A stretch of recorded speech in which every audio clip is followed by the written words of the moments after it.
There lies a porcelain throne. You're listening to the Powell Movement.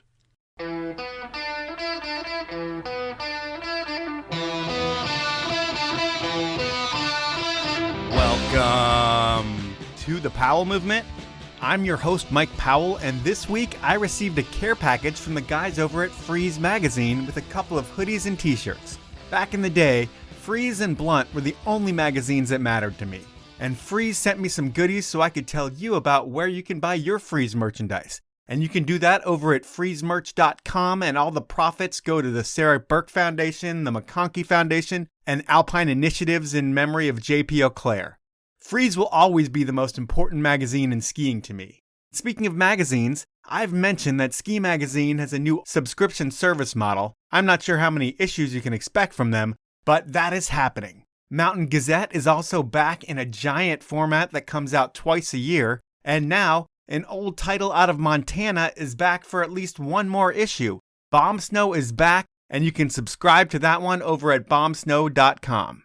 So there are a lot of things going on in the print world, which is really a surprise to me. And speaking of me, I told you last week that I had a major parking lot fall.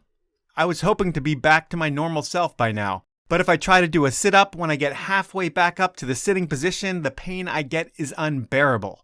The good news is, it only hurts when I do that motion or when I land a jump, and I don't even want to think about the pain I'm going to experience if I fall again. So I have this problem with my ass that's going on, but I have a worse issue that I shouldn't share, but I will. I've mentioned that I got a Peloton bike before the pandemic started, and when we got it, I really wasn't into it that much. But around April 20th, I started to use it. I know the date because that was 420 in a year where the whole month of April was 420 and no one celebrated it because we were in this pandemic.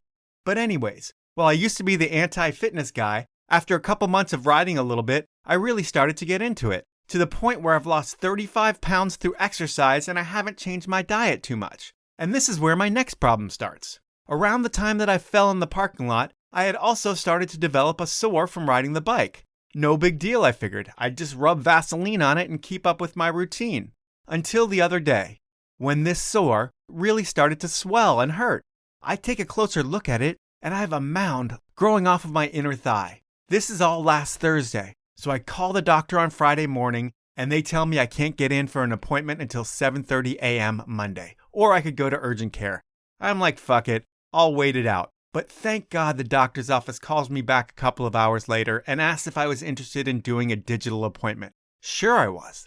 Next thing I know, I'm on my webcam getting into all kinds of crazy positions to try and show my doctor what's going on with my leg. He promises me that he's not going to broadcast this appointment over the internet, which is a good joke on his end, and then he asks me for some more light. I get him that light, and he finally sees the growth, and he's like, whoa. I'm going to put you on 2 antibiotics, but you still might need to come in here on Monday to get this thing lanced. And that is the scariest thing to me. Having the doctor slice open my inner thigh. Oh, the pain. I just don't even want to think about it. So on Friday night, I wake up and suddenly something my kid said earlier in the day popped into my head. And all of a sudden, while it didn't make sense earlier, it made total sense to me at 2:30 in the morning. My kid was mentioning that I should grab a knife and cut it open, relieve the pressure. And while I let him know that that is a terrible idea, my dumbass at 2:30 a.m. decides to go upstairs, grab my rubbing alcohol, a needle, and a lighter.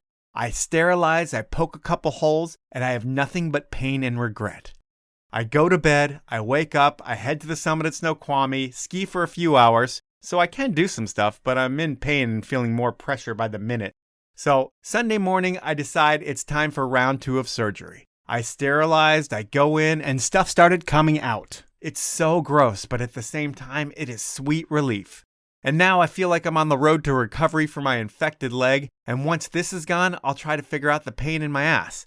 And I know, this is not the best way to lead up to my guest this week, but I like to give you a slice of my life when I can, and that was the biggest slice I've had in a long time. But that's enough about me. My guest this week is a guy that I had to drop from K2 at one point almost 15 years ago, but he has no sore feelings towards me. Josh Bibby has had a 20-year professional ski career where he lived the dream. He was awesome. He always left his mark with his signature style, personality, and likability. Josh is one of my favorite people to travel with. And before we get into talking with Josh, I need to ask you to do a few things for me. First, follow me on Instagram at The Powell Movement. Second, tell a friend or stranger about the show. And finally, support my amazing sponsors who make this show happen. They are Glade Optics, who are giving 10% off all of their products. Elan Skis, who's giving away a pair of freaking skis this week. Details are in their ad. Stanley, who's always giving you 30% off their products. Weedmaps, who might not give you a discount, but you need to have them on your phone. The 10 Barrel Brewery, who will help you forget your problems. I also need to thank Peter Glenn Ski and Sports for making my hard good dreams come true. And now it is time to talk to one of my favorite Canadians, Josh Bibby. When I used to know you, you were like maybe 19 to 21 years old-ish. I think you were on the K2 Pro team, and I had become the team manager. And you were the Josh Bibby that was wearing XXL clothing. You were super into skiing, hip-hop, reggae. You wore jerseys. And I'd say we bonded over spliffs and beers, and we always got along. You'd stay at my house if you were in town. That was the type of friendship that we had. But you were the pro that seemed to always be doing funny shit. And when I say funny stuff, it was kind of just ridiculous stuff. Like, for example, I think there was one summer where you wore a baseball outfit everywhere you went, and you said that you thought it was a costume party everywhere. Can you elaborate on that one? Nice, yeah. That's true. I made a trade with my buddy Justin Dory. Some people might have heard of him. He went to the Olympics. Yep. Anyways, we grew up together, and we just made a trade for some gear. He was on Under Armour, and I got like a hunting setup, just some camo gear, and he asked if I needed anything else, and then I wanted a baseball training outfit because they're comfy, obviously. Right. And then they had, like, for the whole summer, when we're at summer camp, there's always a bunch of different parties going on. Summer camp up in Whistler on the glacier. Yes. So that's generally a really good time for everybody to kind of let loose and ski every day and also party every night. So there's a lot of theme parties, and I didn't have all the costumes for all of it, so I just wore it to everyone, and then even maybe a couple times when there wasn't a costume party, and just acted like I made a mistake. But it, in fact, wasn't a mistake. Sure, and I think there's probably 100 different dumb and funny things like that you have done over the years. And while I know this can eat up a lot of the podcast time, I think it's worthy of talking about your top 3 just idiotic Bibby moves that you've done to make people laugh. Oh, wow. I can throw some stuff out there if you're having trouble Sure. thinking about it. I think there was a Luke Van Valen Champion of the Day story that's worth telling. Oh, yeah, that one. I think I know the one you're talking about. So I actually got introduced into Champion of the Day. I didn't think of it at all, but yeah, Van Valen and his buddies take it very seriously, and I'd have a phone call with one of the originators of the game to get approved to play the game. We didn't meet in person until years later. So when you play Champion of the Day, it can be whatever, and only person who can challenge you is someone else who's already in the group of Champion of the Day. You have to be approved into this group. And it can be anything from throwing rocks at a target to bowling to skiing, whatever, something you can win at. I forget what I played Luke in. Anyways, he won. And I think it was during WSI in Whistler. And they had a Tom Selleck Appreciation Night at Sushi Village, a mustache contest. Okay. So this is at the time when I was still holding on to the dream of having hair. So I was growing it out pretty long, and it was really thin on top, but it was long. Right. And I have a kind of a reddish blonde mustache similar to Alan Jackson. Okay. Or so I thought. So I had this big plan to be Alan Jackson at the mustache party because I'd won an award the previous year for doing a pirate mustache and dressing like a pirate. Anyways, Luke won Champion of the Day and then completely fucked my plans. The other rules for Champion of the Day are you have to do whatever the champion asks of you if you're the loser, as long as it doesn't affect your job, your money, or your girlfriend or spouse. Okay, so it can be something ridiculous. It can be whatever ridiculous as long as it doesn't totally mess up your life. Okay. As long as it doesn't have like lasting consequences after that 24 hours that they are champion of the day. So he made me wear makeup and a red dress and dress up as a girl instead for the mustache contest. Go to Sushi Village dressed as a girl, like with a date and everything? Yeah, I was his date. Or he was my date, whatever. Yeah. That's amazing. He had a pretty good time with that, actually. Did you have to like kiss him and stuff? I didn't have to kiss him. Okay. No. Actually, he might have tried to kiss me once. We might have kissed once. Yeah, I'm sure you're pretty good looking at that point, although your hair would be a little thin, like you said, but whatever. Yeah.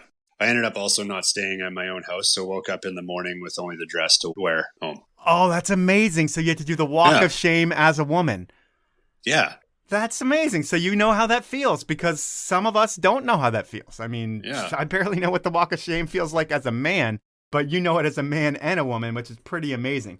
Yeah, I mean, it was a nice experience for Luke to lay out there for me and for me to experience. Yeah, I'm sure it was a fun night. Other things that I've heard that are worth bringing up and just kind of painting the picture of the lighter side of Josh Bibby. Did you get in trouble for fishing off the lift at Whistler? I did, yeah. What is fishing off the lift? Chris Turpin thought of this. So people drop jukes and whatever, like going off the lift in the summertime. This is up in the glacier again. Yep.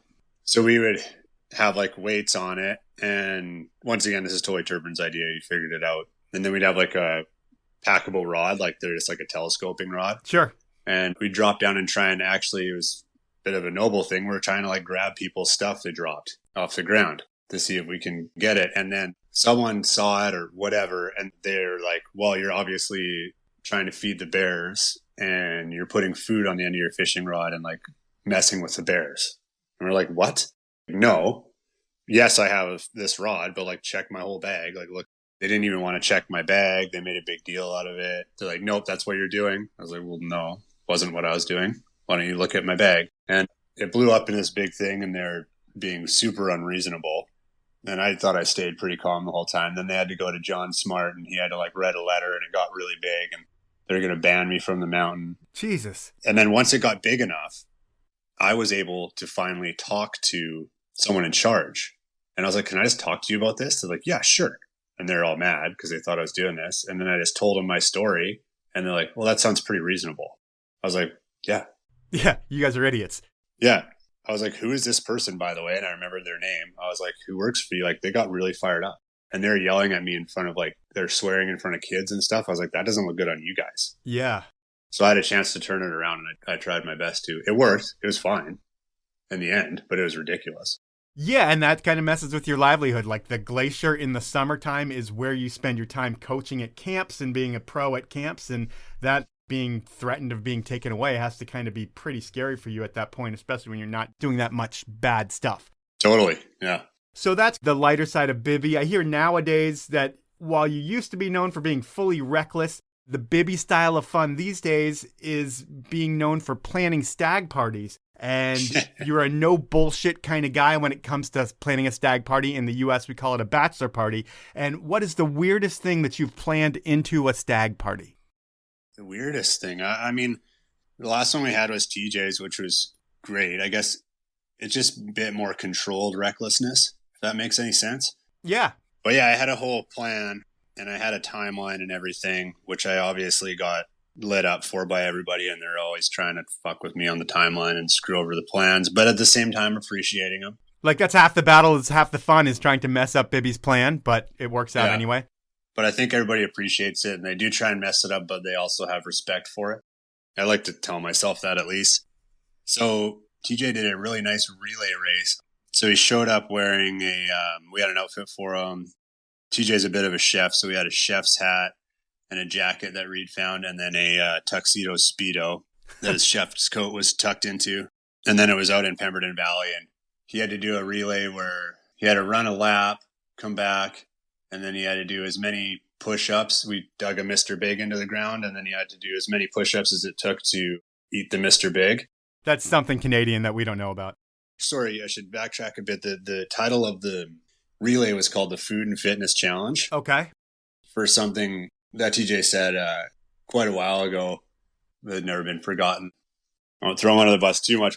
So that was the title of the race. And then he came back, and then I think he had to do a shooter each time. And then he had a question each time to recover and get some water or more booze. So if he got the question wrong, then he'd have to have more booze. And if he got it right, he got a water. So we just gauged which question we were going to ask him on how he was doing throughout the race. But that was just his entrance.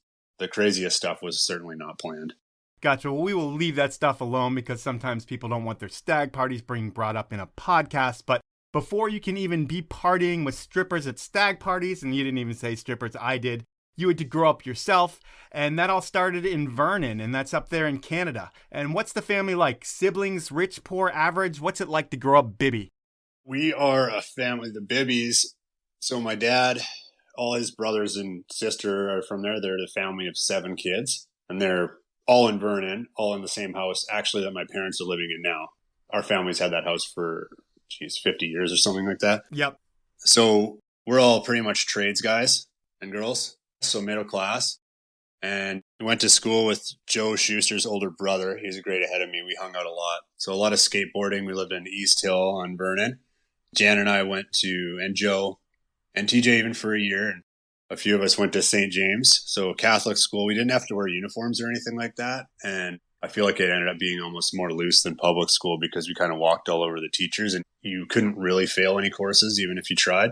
Just your parents are paying for it. They don't want to fail you. Yeah, pretty much. Yeah. So that was good. I went there till grade 9, and then I went to same high school as TJ. And then TJ and I did a sports program in VSS, which was also hilarious because it was mostly online, so we could get ahead in school and then go ski a bit more. So you were online way before anybody else was, school-wise. Yeah, we were. Yeah, we were way ahead of the curve, actually. TJ's mom helped set that up. She was a big part of that. But other than that boring stuff, like there's a lot of bush parties and then at the skate park and stuff like that. And then, of course, like TJ and I were best friends since we were, 11 or something like that. So we met on the ski team, which my dad was coaching. And we had a lot of good times there and missed a lot of lunches to go have safety breaks in the trees and talk about our plans for the afternoon and everything. Yeah, and even thinking before you met TJ, I mean, you start going skiing, I think, or like once a week with your dad at age 7, and you have Silver Star down the road from your home in Vernon. And you guys, the Bibbies, have so much history in that place. Like, your grandfather owned shares in the mountain, like, from the get-go, and he created, like, a propane business around the mountain, so he'd always have money coming in because he knew they would need propane, and he was going to be the supplier. There's, like, a Bibbies bump run there. I mean, the Bibbies and Silver Star go hand in hand, right? Yeah, he was one of the original founders of the mountain. He he pulled his shares out actually after my uncle he was super accident prone, my Uncle Brian. Okay.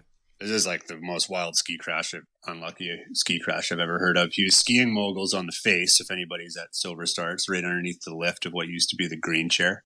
Skiing moguls on old straight skis, ripping along, crashed, kind of started tomahawking, I imagine.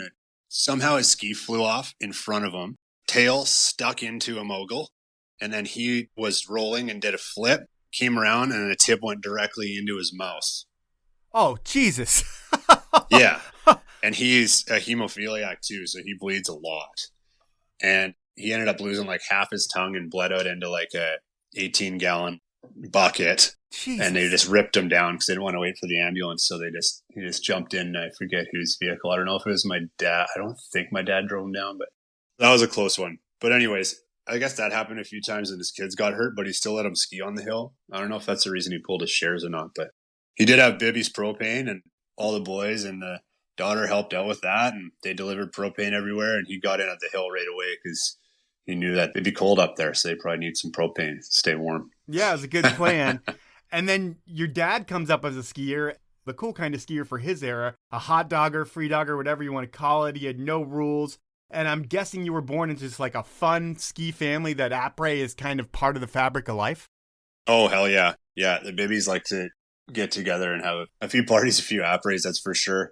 Some old photos of my dad are absolutely gold. Big wool sweaters, flowing hair. I didn't get the hair gene. Totally screwed me on that. Well, you had it for a while and then it thinned out and went away, but you did have a nice mane of hair for a long time.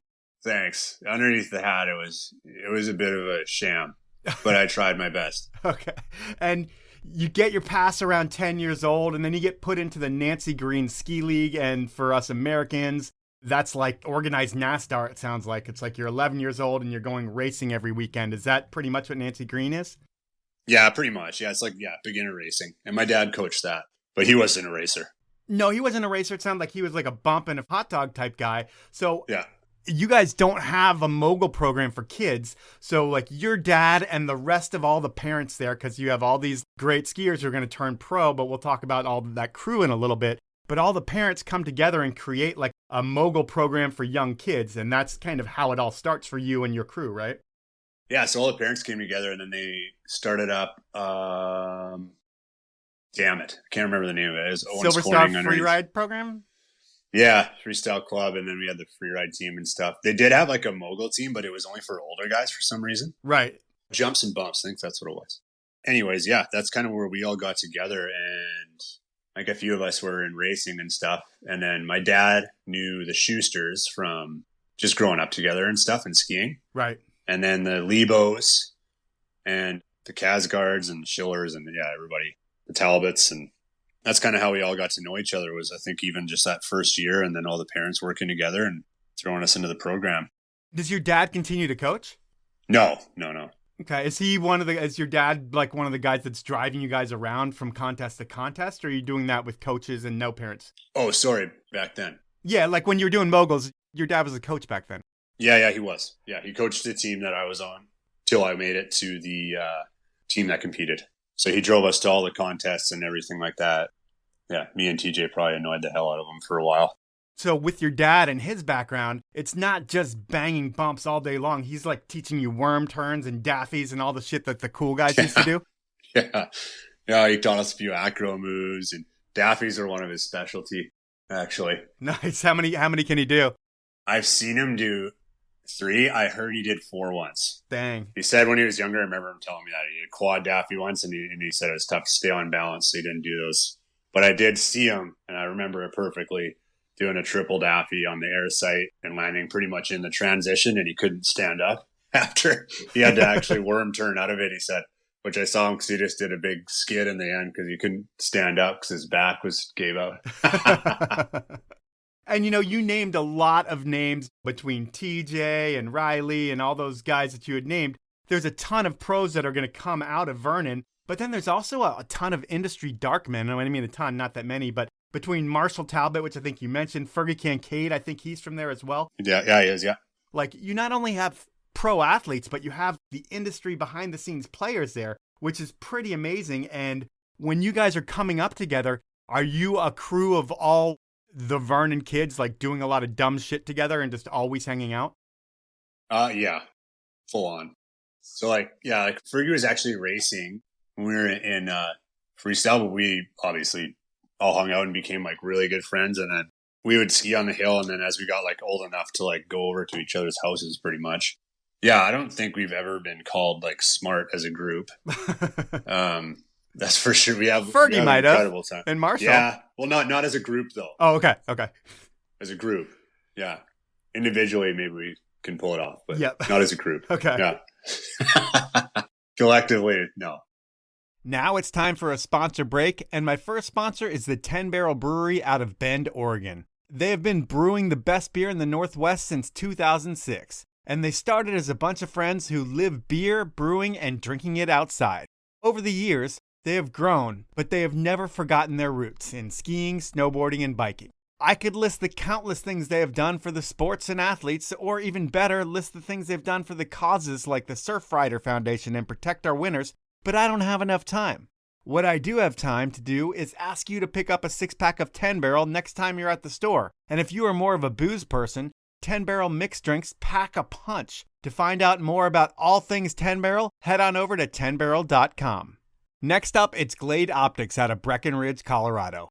They're the little guys competing in a corporate goggle world, and I will say, after using my MagFlight goggles for a month now, Glade's goggles are every bit as good as what the big guys are making. I don't fog up, my kid thinks I look cooler because my goggles aren't as gigantic, and I've never had an easier lens to change.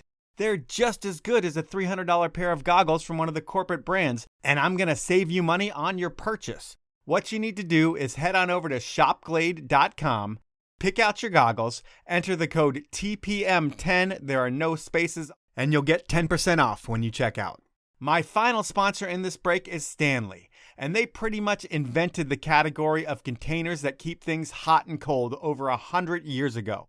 What was revolutionary back then is essential and more important than ever right now. This year, if you are going to do the mountain or any outdoor activity right, you're going to need to have soups, coffee, water, hot chocolate, whatever you possibly can in the car, in your pack, and most likely you don't have all the containers you're going to need to keep them hot or cold. Good thing is, I'm going to save you 30% on all Stanley products. To get the deal, head on over to stanley-pmi.com, go shopping, and enter the code DRINKFAST. That's all one word, all lowercase at checkout, and you will get that deal as well. Those are my sponsors for this round. Now let's jump back into the podcast. You guys are 13, 14 years old, and it's all like coming together. Is it around this time that you start seeing Poor Boys movies and Twin Tips are coming out and everything's changing in your mind? Yeah, exactly. We're burning out VHS tapes and we're watching them a million times. And then just trying to copy what it was. Like the 1080 video, I think, did Riley get it or something like that from summer camp? I think Riley went to summer camp one year and maybe brought it back. Or the ski shop had it and it was just like rotating because you couldn't buy it. Right. So that was like just going around everybody's house. It got burned out. And then it had Skiing's Last Stand. And then Degenerates and all the ones at the start and every one of them following that. We were pretty on top of it with watching that until it literally burned out. You see that 1080 video, then all of you guys get Twin Tips, but you're still skiing bumps because I think the perks that come with bumps, you're able to ski anywhere in Canada for free, I think, because you're a bump skier on the provincial team. Is that right? Yeah, if you have a certain ranking at Moguls, you can get what's called a Canada West Pass. So that's a pass. It's $450, and it gives you a pass to all the mountains in Western Canada. So That's pretty unreal. I don't know if they have it anymore. So is that the only reason that you stick with bumps for a while longer, to get that pass? We were interested in it, and I'm kind of mainly speaking like for TJ and I, because those other guys were close and we were all friends like growing up, but we didn't become like actually really good friends until we were 16 or 17. Okay. So kind of when TJ and I were like getting on a Moguls, because we were just like 2 years older than them. We were actually total dicks to those guys at the start. There was like 2 years between us and them. And then the next guys that were older than TJ and I were like 2 years older than us. And they were super nice to me and TJ. And then me and TJ just totally didn't pay it forward and were like total dicks to them because we thought we were so cool for like a year. Right. That's not our greatest moments, but that's actually how we were like, oh yeah, we're with the cool guys now. And then realized we weren't that cool anyways. And everybody's having fun together. So that's why we did the Moguls. Does that all change when everyone gets on the free ride program and you guys are done with Moguls and you guys are all the same at that point? I want to say we all kind of moved out of Moguls at the same time anyways. Yeah. Okay. So TJ and I did it a bit longer, and then it was cool because we got that pass. That was like a big drive to stay in Moguls. Obviously, we get that, and we liked Moguls, but then it was getting like, once we started to learn how to do different tricks and stuff like that, and Moguls is so limiting, it was like, oh, I'm not sure so much. And then TJ and I got offered to join the BC team for Moguls, which we turned down because they're like, oh, you just do Moguls, like don't do other stuff. And we're like, well, what the hell? Like, you got to limit like how we're skiing. Was kind of like the message it sent. So we're like, no. And then we were lucky enough. We had great coaches and stuff like that. And we were beating guys on the BC team every so often anyways. So I don't know. And you have to see what's going on where you are too. I mean, with the new Canadian Air Force and all the different things that are happening, skiing is changing and you're kind of in a repetitive Groundhog Day of Moguls. You have your Twin Tips, and I'm sure when you're not training for bumps, you're getting in the park or building jumps and just figuring out new tricks and having fun. And eventually you realize, why aren't I always having fun? Why am I doing this Mogul thing? When you pull the hard stop on Moguls, is there a reason, or is it just like it was just time? It was just time. It kind of just made sense. We were lucky enough to get to compete. Like TJ and I went to Canada Winter Games for BC for Moguls and Big Air. Actually, that contest, that was right when they allowed corks. And TJ did a cork 7 and a cork 7 tail, I think. Yeah. He got perfect air scores both runs, which I don't think the Mogul guys liked that much because we were like, TJ and I weren't the greatest Mogul skiers ever, but we liked jumps. So we were okay in the Moguls, but we'd make it up in the air scores. But a perfect air score is... Oh, yeah. I mean, it's hilarious. Yeah, both runs, both jumps, both runs. Just crazy. Do you guys have sponsors at that point? Just gear, like shop sponsors, and then just gear. Yeah. After that, that's kind of... When that happens? Yeah. That might have been like the last year, second last year. We had like 2 years where inverts, whatever you want to call them, were actually allowed. Because I got double yellow carded the first year they were kind of allowed. They're like, hey, you do that again and you're out of the contest? No, they pulled me. It was actually pretty funny. It was provincial contest at the end of the year. Last one, BC champs. And then they did the ranking differently this time. you did one run and then they ranked everybody and then you started in reverse order. So I had a really good run and I was in first, and then I got to go last, and then a couple guys that I thought could maybe do better would probably beat me crashed. So I was like, locked up. I'm good in first. I could crash on this run and it'd be fine. Yep. And at that time, I know Rory Bushfield did a cork 7 and they allowed it because his feet didn't go over his head. So I was like, okay, I'm just going to do that on this run. So I went down and I hit the bottom jump and I went like backseat, like my feet totally went over my head. I had like a shitty takeoff. Landed it though, thank God. It would have been bad if I blew up. That would have been bad for everybody. But I landed it. And then I skied down the bottom, and then there's kind of mixed looks on some of the parents' faces. Are like, oh, geez. And then obviously my friends are pumped, and I got a double yellow card. So they took away my medal, which didn't mean anything anyways, because I wasn't really trying to get on the BC team and stuff like that. Right. I mean, a bit for my rankings, but it didn't really matter that much. Not as much as the parents having meetings and like the parents are all pissed off. And then like, of course, all like the Silver Star parents, like my dad and like Schuster's and Dan Lebo. I remember he was fired up. He's like, that's bullshit. That was awesome. They're all in my corner, and then other parents like, oh, it's not safe. And it's like, holy fuck, just relax. So that kind of obviously turned us away from moguls a bit, is just how pigeonholed it gets. Yeah, and all those people who thought it was unsafe, well, fast forward 15 years and holy shit, everything's unsafe if you're worried about an invert in a contest back then. But that was a long time ago. And you get out of competing in that respect. And I think you're 17 years old, and your first huge event is WSI in Whistler, which is like a 2-week-long party in Whistler. And in 03, is that the first time you're invited? I'm going to say yes. Yeah, I think it is. I can't say for sure. Yeah. That was awesome. That was kind of when it started. That was the same year.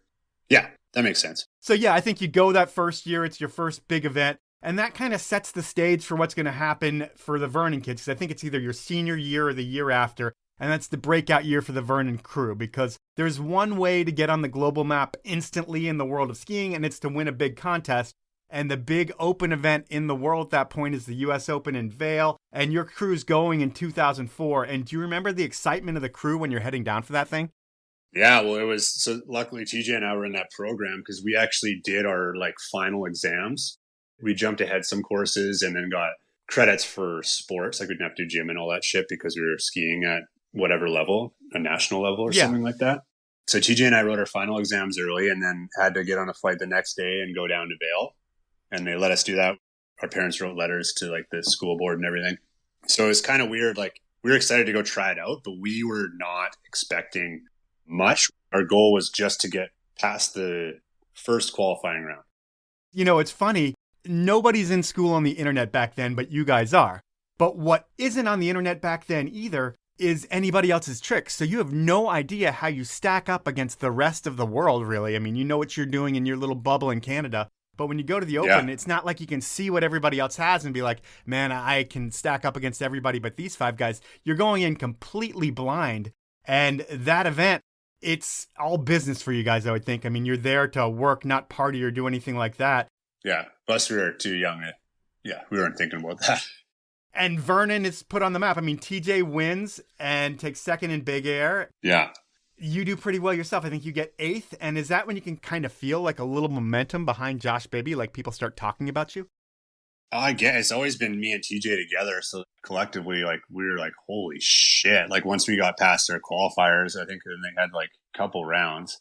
Like we got past the qualifying. We're like, awesome, whatever. And I don't even think we were even looking at anyone else's runs or whatever. We were just focused on trying to do what we could do. And then we kept moving further and we're like, holy shit.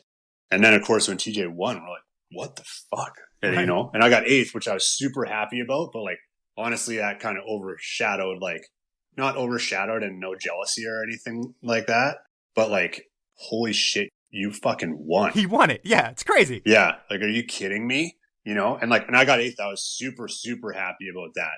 But I was just like so blown away. I was like, you meaning it's kind of a team victory. It felt like even to me too, though, right? Because we did everything together. Yeah. And then I kind of blew it in the Big Air, but TJ got second. And then Big Air is they only invite the top 25 guys or something like that, I think.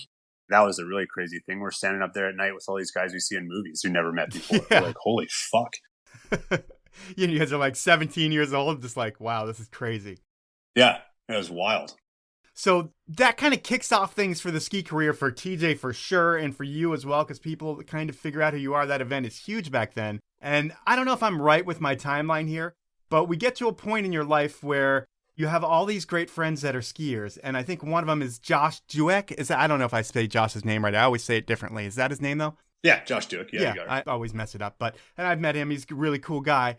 He's a buddy of yours growing up. And at that point, I think it's like March of 2004, Josh overshoots a jump and he blows up his spine and he'll never walk again. Are you there for that? Yeah, I was there for it. It was kind of wild timing. I was there that day. I was doing another lap, and what happened was I came over the crest of the in run as I saw Josh in the air. So I saw him kind of at the peak, and I could tell somebody was going way too far. Yep. I knew it was him. So I saw somebody like way up in the air as I skied over, and then I skied down to the knuckle, and I was like, holy shit. And then they're like, yeah, that was Josh. And he was on the ground. So I think I was certainly not the first person to get to him. I think I grabbed his gear. Yeah. I'm trying to remember exactly. But yeah, there's already people down to him before I got there. But I saw him drop out of the sky. It was pretty wild, obviously. And you're really, really young at this point. He's a good friend. And you guys must think you're rubber at that point. Like, you can't get hurt until you see Josh get hurt. And when you do, I mean, does that change everything for you in terms of just like how heavy it is and how you look at skiing? Or is it like, fuck it, I just got to get back on the horse and go? It was pretty wild for sure to see him go through all that. And he handled it like so insanely. Yeah. He's an absolute warrior. Like, he's unreal. Yep. And a big inspiration to all of us. But yeah, that was a crazy thing. I don't know if it affected me that much. It definitely, I think at that time too, like, you definitely weigh your decisions, you know? And it's definitely changed some stuff. Like, all right, yeah, maybe like just think about it. Like, just take a second to think about it. Not that that's necessarily what was wrong in that or whatever. And that's not the reason that happened to him. But if you have a chance, just take that extra second to think about it, maybe before trying stuff. It's so hard at your age back then, though, too. You know, I mean, you are so young where the think about it thing for a dude that's 28, that's easy. Like, oh, there's a lot of risk. But to the 17 or 18-year-old kid, risk isn't even a word. It's a board game you play. Yeah. So it's a totally different thing. But you aren't hurt. And the show must go on. And your season wraps up that year with WSI again. And there are 3 events. And there's Superpipe, something that you did compete in, but I think you got like 20th in Superpipe at WSI. But you took 3rd in the rail session, which is pretty badass because it kind of shows that you can do a bunch of different things. And then in Big Air, you get 4th. But I think the beauty of getting 4th is you're in a super final with Simon Dumont, Jon Olsson, and TJ Schiller. And that had to be one of the most memorable moments of your career, being at an event with 20,000 people watching and 2 of the best skiers arguably ever in skiing, and you and your best friend up there on top just like battling it out. Yeah, that was awesome. That's definitely one of my most memorable ones, and especially because I ski at Whistler all the time. It's kind of cool skiing down that run. But that was really, really cool. That's way up there for sure. And I was never like a big rail guy, but it was fun to do back then. So that was when I was doing it, and that was a really nice week for me. Yeah, I can imagine. And that week leaves TJ out there signing deals left and right. And I think you do well enough to move into like your Honda Accord in Whistler's parking lot with like a Cobra shifter. Do you live in your car for a summer while you're coaching at camp, or is that something you do for like a season? That actually happened after the U.S. Open. Okay. What happened there was, so we did the U.S. Open, and then this kind of funny little, we'll backtrack just for a second. So U.S. Open, TJ nails it. I do way better than I expected. And after the U.S. Open, TJ heads off to Europe and is doing all these shoots and stuff like that with these guys in contests. And then I had the pass from Moguls, so I could ski wherever. And I told my parents I was going to stay at a buddy's place in Whistler, which was a lie. I just drove to Whistler in my Honda Accord and then just skied every day and then passed out in the car. And that was in like February in the parking lot. And I met some people and I ended up kind of couch surfing, but for a good month almost, I just did her up in the Accord and just skied bell to bell. Well, this is going to lead me to my Weedmaps question of the podcast.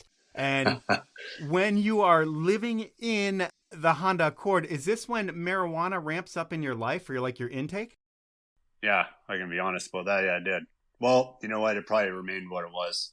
We were pretty enthusiastic about it for a few years there.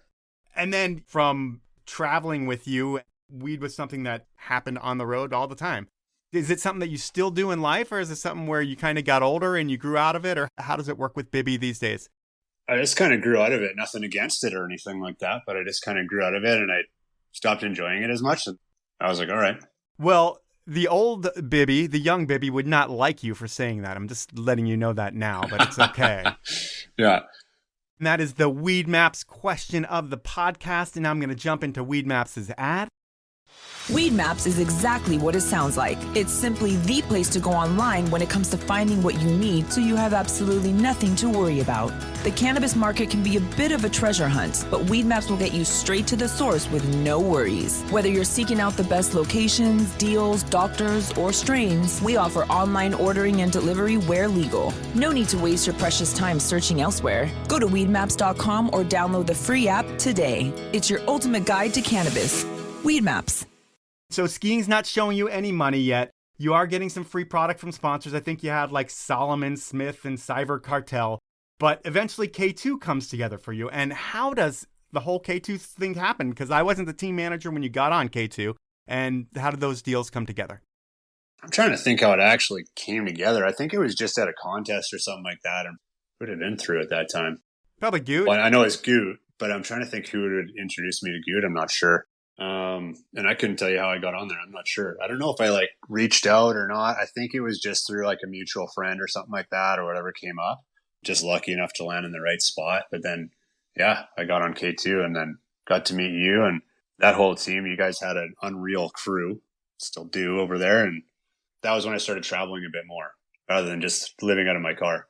Yeah, you got onto a stack team. And when you were put on K2, the deal was you were put on because you were going to be the competition guy. And yeah. I don't think you even really cared. You were just like, hey, I'm meeting you at a contest. I'm going to sign a contract. You're going to pay me. And you can call me whatever you want. I'm going to do the contest that you want me to do. But being a competition guy was never, I think, your ultimate goal. It was just something you did while you're figuring out who the skier Josh Bibby was going to be. And did that ever bother you that you kind of had that like label on you at K2, like you were the comp guy? No, I just loved skiing and I was like, whatever. Yeah. I was like, sure, I can do that. Yeah. I'm doing it anyways. No problem. But then it was, I guess I didn't realize as I did more contests, it's like end goal, I guess now is I want to do this. So I kind of pivoted a bit because I didn't always look at the big picture back then. It was just kind of what was in front of me. And I was like, yeah, we'll do contests for a while and then we can do whatever we want. And I come into play and I end up being the team manager, and I know your role on the team is supposed to be the contest guy, which is fine. So we start traveling to contests. The one thing I realize is contests aren't your forte. While you have all the tricks in in practice and wherever you want, it seemed like when the actual contest started, did something go off in your head or what happened during your contest runs? Because while you did have a few contest wins prior to at least me coming into the mix, it didn't seem like you were ever on a podium when I was around, and it wasn't based on you not being as good of a skier. But it was just what happened during your contest runs. Do you ever think back to that at all? Yeah. I'm thinking about it now in K2. I don't even think I hit a podium. Maybe, but I don't know. Maybe not. I think I was on 2 years, and I don't think I necessarily... I think I had like some top 10s and stuff like that, but I always seemed to kind of blow it a little bit in the actual contest. I did always have some kind of mistake or whatever. And sure, I had the tricks and whatever, but it only matters what you do on your contest run. Right. Which I definitely realized later as I judged a few contests when people get pissed off. They're like, oh, well, I should be way higher. And it's like, well, you're better than that, sure. But your actual contest run was not. And that's all that matters. Yeah, it's like you can't miss the grab there and expect to be on the podium. It's just that simple. Yeah, just because you got that trick dialed doesn't mean I'm giving you the points for the one you didn't practice. And I think that pissed me off sometimes too. I was getting frustrated and I just made some mistakes and they were on my contest runs. So that's the way it is. And it was frustrating at that point. And I certainly didn't deliver, I don't believe, for what K2 brought me on for. And then I also, maybe my head wasn't in it as much as it was before because I was looking at other options and people were filming. And I think what TJ and I really wanted to do in the end was do movies because we got to watch those guys and then we got a lot of inspiration by those guys. Like maybe we could do movies that'd be really fun, and then we can inspire someone else too. I don't know if we thought that far ahead, whatever. We just want to be in movies. Yep. Contests are awesome, and I do love competing, but maybe not that much. I'm not sure. Now it's time to jump back into another sponsor break, and Peter Glenn Ski and Sports is giving away a 686 Hydra Stash jacket, the only jacket on the market with a built-in personal hydration system, which allows you to store hot or cold liquids to keep you hydrated when you are on the slopes. Hydra Stash is a great feature, and it's even more important in a COVID world where it can be challenging to hydrate on the mountain when slopeside dining is closed. To enter to win a Hydra Stash 686 jacket today, head on over to Peter Glenn Sports on Instagram and like the 686 Hydra Stash giveaway post. You need to follow both 686 and Peter Glenn Sports on Instagram, tag 2 friends in the comments section, and a winner will be drawn on Friday, February 12th. The jacket is sick, and you're going to want to enter this one. Next up, I'm giving away a pair of skis. And Elan skis make some of the most beautiful handcrafted skis in the world. I worked for a ski company for 15 years. I know quality, what a pristine, finished product is supposed to look and ski like. And I have found the perfect ski this season. My Ripstix 106s continue to blow my mind and make me a better skier. They're so good that I begged Elan to give a pair out to you through a contest, and this is what you need to do to enter. First, follow Elan and the Powell Movement on Instagram. And then, on any Josh Bibby podcast post that you see, comment your favorite Powell Movement episode, and you will be entered to win a 2021 Ripstix. The winner will be drawn on Friday, February 12th. I will announce that through Instagram. That's the contest, and you can find out more about Elan over at elanskis.com. Those are my sponsors. Now let's jump back into the podcast. When you have to put everything on contests for a sponsor, at least, that's kind of frustrating, I would think, especially when it's not panning out. When you're TJ and it is panning out, if you're winning all the contests, whatever contests are awesome. But one contest you did win, I can't remember if you're on K2 for it or not. I think you were. But you went to the Jon Olsson Invitational. I think it might have been the second year, maybe? I had a good year right after I left K2. Okay, it was right when you left, huh? Yeah. You know, that might light a fire under you. But yeah, that trip, Yoon's contests are spare no expense. They're going to be the most incredible trip of your entire life. What do you remember from it? That was unreal. So yeah, we land in the airport. TJ and I get there. Yoon's brother Hans picks us up. We've never met him. He has a big wig on and everything.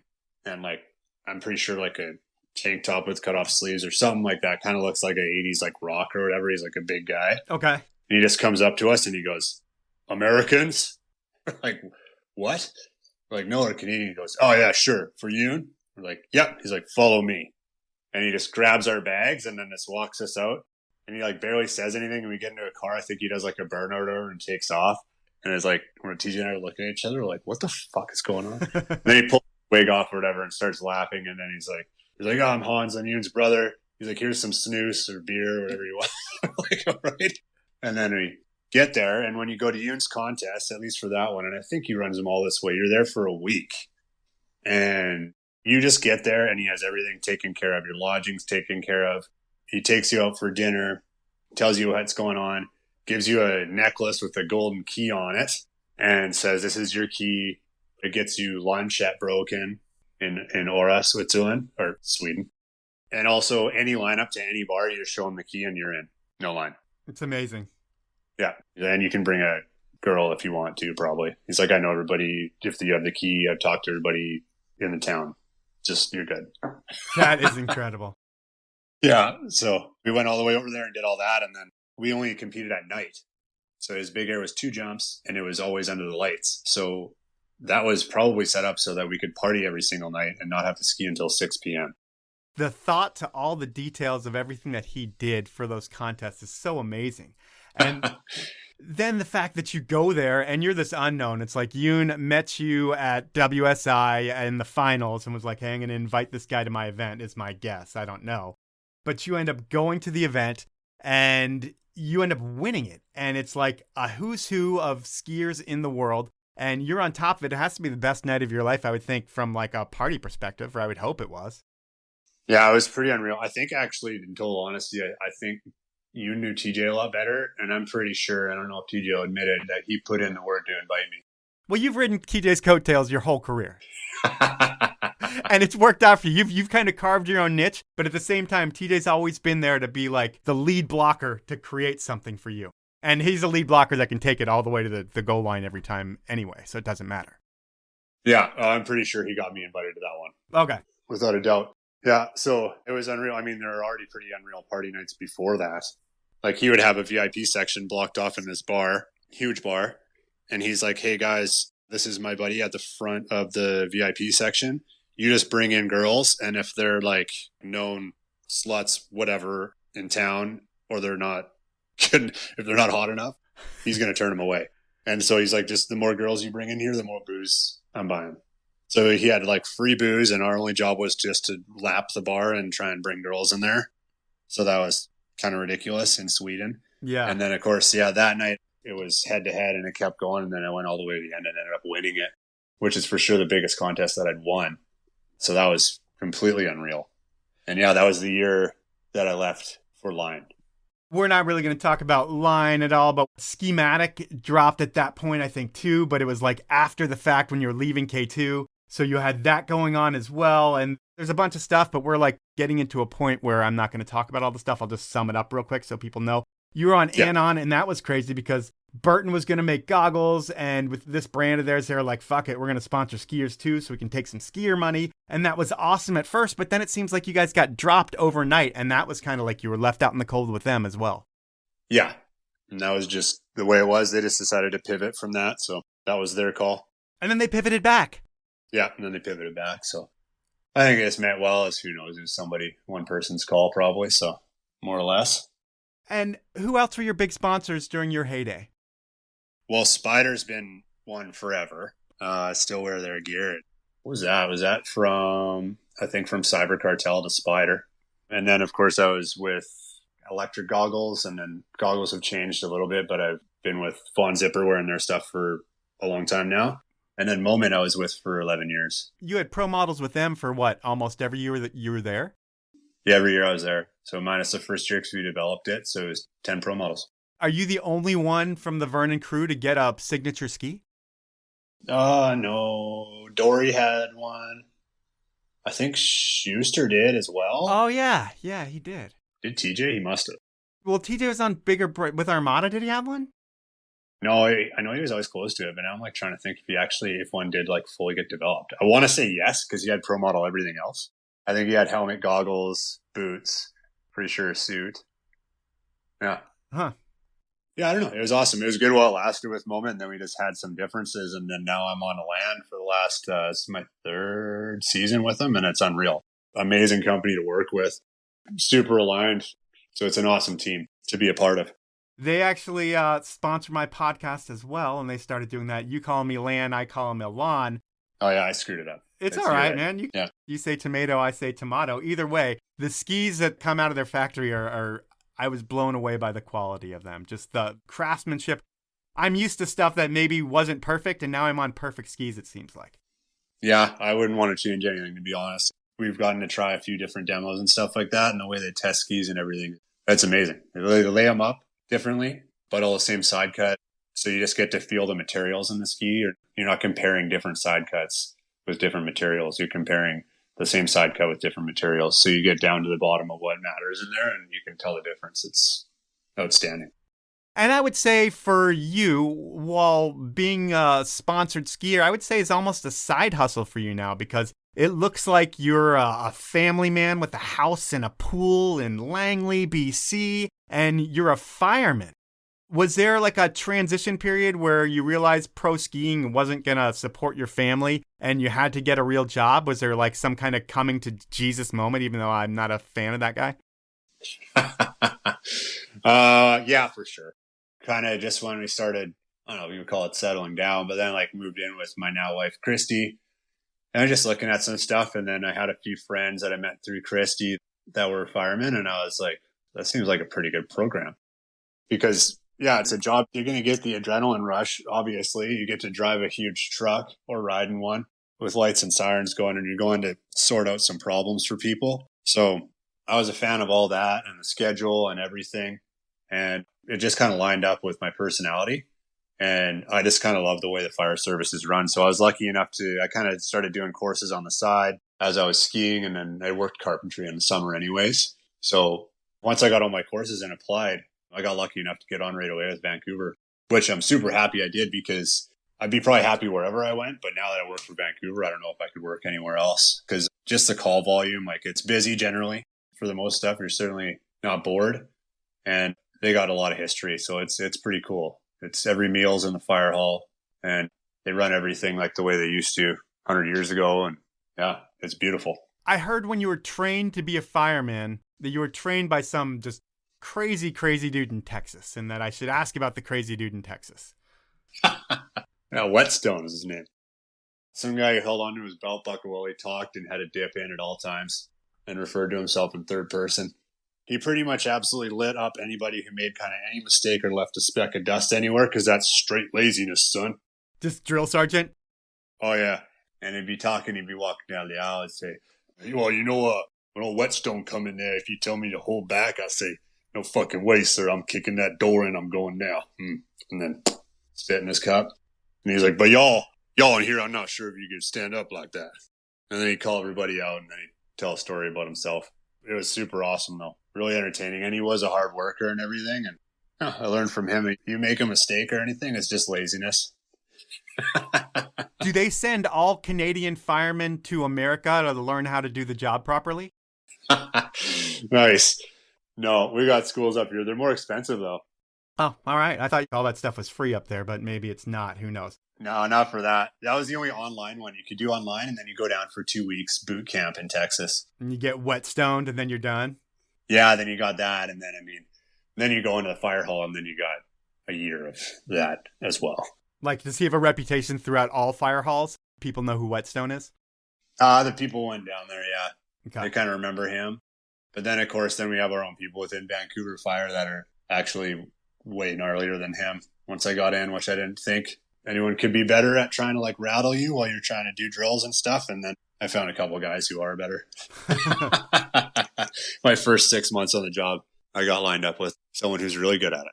That helps you, though. It helps you. If you can nail your stuff with someone yelling at you and looking at you like you're an idiot, then you're probably going to be fine at a real scene. What's the gnarliest real scene you've been in? I mean, your job's got a ton of risk, just like your old one did. Yeah, I guess the gnarliest one is an actual fire as far as like risk. Yeah. There's been some pretty wild medicals too. But there's a fire. We didn't know if anybody was inside. It was actually my first fire, and it was super wild. We like pulled up in the front. Flames are blowing out the basement. Nothing out the top that we could see. It was like a rancher, like walkout basement. Mm-hmm. So we chucked some water in from the front. I was on the hose. We were the first rig in there. Then we pulled the hose around to the back, and then realized it was on a hill. So the whole bottom floor was involved, and the top floor was involved, blowing out the windows. As we're getting our mask on to go inside, because no one's confirmed if everybody's out, the power lines spark, drop, hit the lawn like beside us. I was like, holy shit. And then a tree catches fire right next to the house. And then I'm with the captain and a couple other guys, but I was on the nozzle. He's like, hit the tree. So hit the tree, put out the tree. He's like, all right, you good? We're like, yeah. And then we go inside, like straight flames. So you just hit it all. And then it's just gray, just dark gray in there. You're never going to see anything in a fire anyway, especially when it's that hot. And so we went in for a while, and then it got too hot. But we knocked it down quite a bit and then had to back out while we were searching, and we're about to go in again. And then someone came and confirmed there was no one in there. But until we found out there was no one in there, that was pretty intense, obviously. So then after that, it was kind of, we didn't go as aggressive. But that first time when we thought there was someone in there, luckily we didn't have to pull them out because they would have been absolutely done anyway. But yeah, that was that one. That's crazy. How many lives have you saved? Oh, I don't know. We don't follow up, to be honest. Every time you pull someone from a burning building, you got to just count that as one. I haven't been in that situation to actually pull anybody out of a burning building yet. So you're at 0. Yeah, 0. All right. 0 saved. Well, I'm sure you're going to have your 1 at some point, and when you do, we'll do another podcast around it. It'll be amazing. At this point, though, I've got something that I call Inappropriate Questions, and what I do is I get someone that you know to ask 3 questions, and they can be anything. At this point, I figure I should get your best friend in your whole entire life, TJ Schiller, to ask the questions, because why not get TJ? And I did. So I'm going to cue TJ up. I'm going to play his question, and then you're going to answer it, hopefully. So here is question number 1. All right, Bibby. TJ here. I got some questions for you. Semi-inappropriate, because I know you're a father now. We don't want Bowden hearing these, so we'll chose something a little nicer. Okay, first one. Back in Whistler summer camp, did you ever find out who stole your truck? Yeah, it was me. I stole it.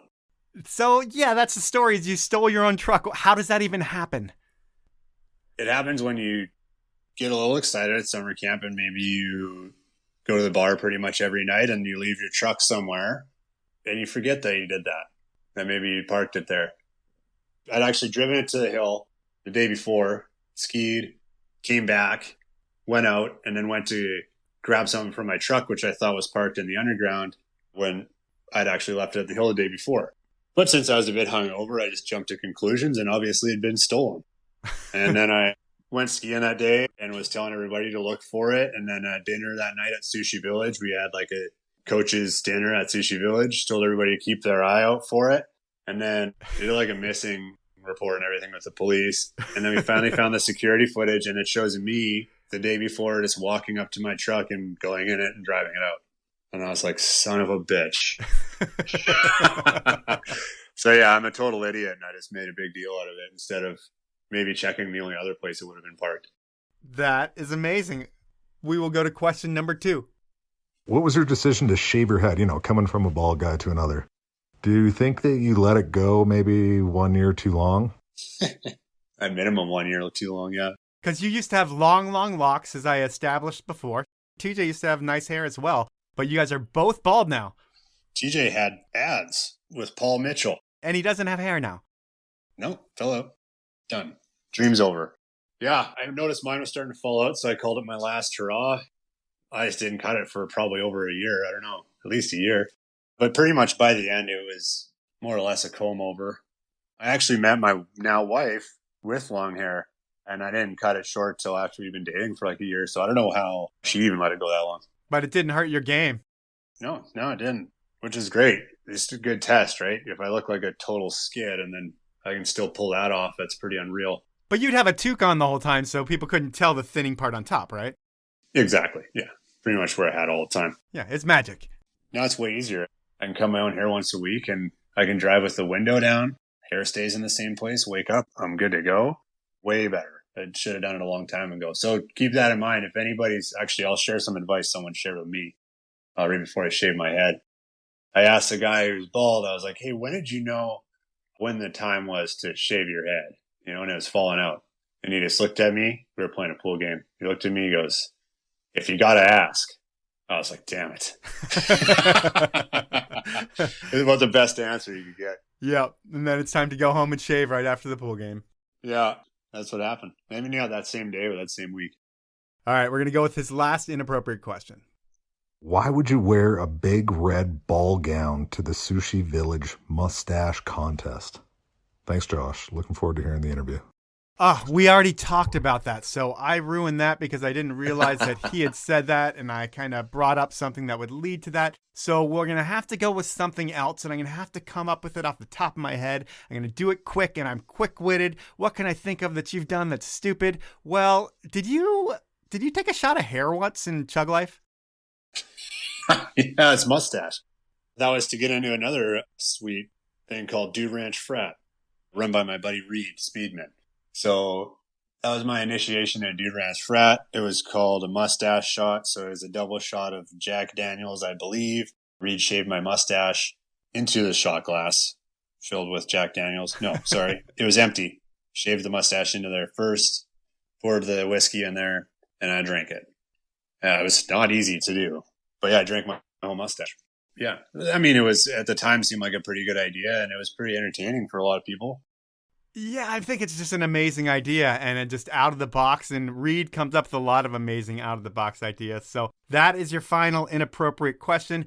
Bibby, it is cool to have gotten to know you really early in your career, I feel like, because your career went like another 15 years and still going after I met you in the beginning. And what was all about contests, at least that's kind of what I was made to believe is where Bibby was in the K2 realm, Well, when you wanted to move into filming and backcountry with K2, that wasn't going to happen because we had like Pep, Seth, Pettit, Ben Chetler, Mayer, and they already had that space. And you went on and did that somewhere else at Moment. And I think you had, I think a standout part in Refresh. You had like 7 other parts with Level 1. You had parts in Warren Miller. And your career has been an amazing one. And I want to thank you for your time, dude. And that's the podcast.